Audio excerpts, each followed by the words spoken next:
Hi, my name is Carl Pearson. I'm an attorney and operating in New York, and I'm a graduate of Harvard Law School, and I represent homeowners and small businesses throughout the United States in foreclosure defense litigation, wrongful foreclosure actions, quiet title actions, and other matters relating to foreclosure defense. And this is done customarily to make the mortgage more affordable with a loan modification, including any principal reduction. This video 109G, entitled Principal Reductions in Loan Modifications, is the 7th in a series of 12 related videos. The videos were prepared for viewing in sequence from A to L. Now, I'm going to have this discussion, but it's sort of unorganized, and I wasn't able to find a good way of organizing it, so I'm going to just throw these comments out in the way that I thought about them, and here they go.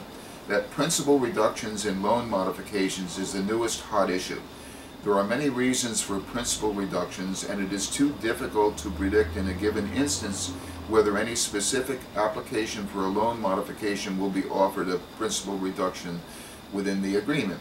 In any event, here are various matters that the bank is probably considering when making its principal reduction decision.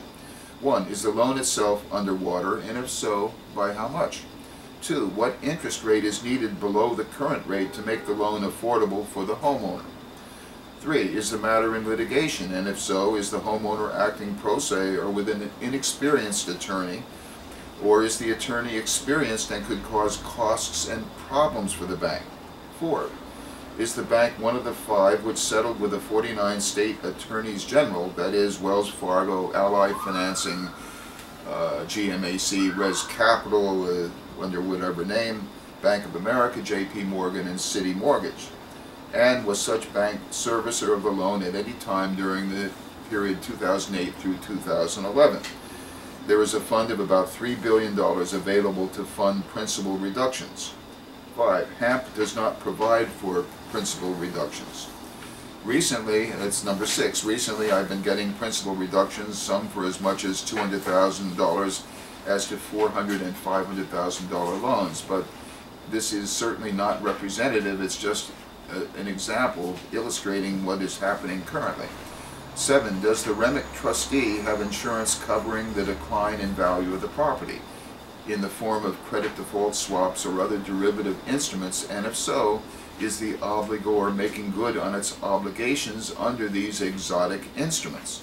8. Were these instruments frozen by any authorities, such as the derivatives held by Deutsche Bank that were frozen during early 2012 by Interpol, German authorities, and American authorities, so that no payments could be made to the bank?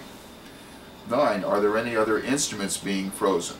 10. What governmental programs for principal reduction do the major banks have in mind for the U.S. government to adopt for underwater homeowners? 11. In the long run, if notes and mortgages are not brought down to the present value of the property and the ability of homeowners to pay, the homeowners will be forced to leave their property and others will take it over, and this will continue a downward slide until the newest crop of homeowners are able to pay the mortgage.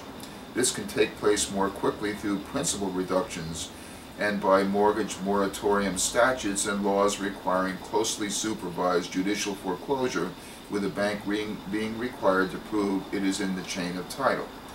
12. In the long run, the economy needs to have homeowners making payments to build an equity in their home, and to use that equity for borrowing power to make significant purchases such as home improvement and college education.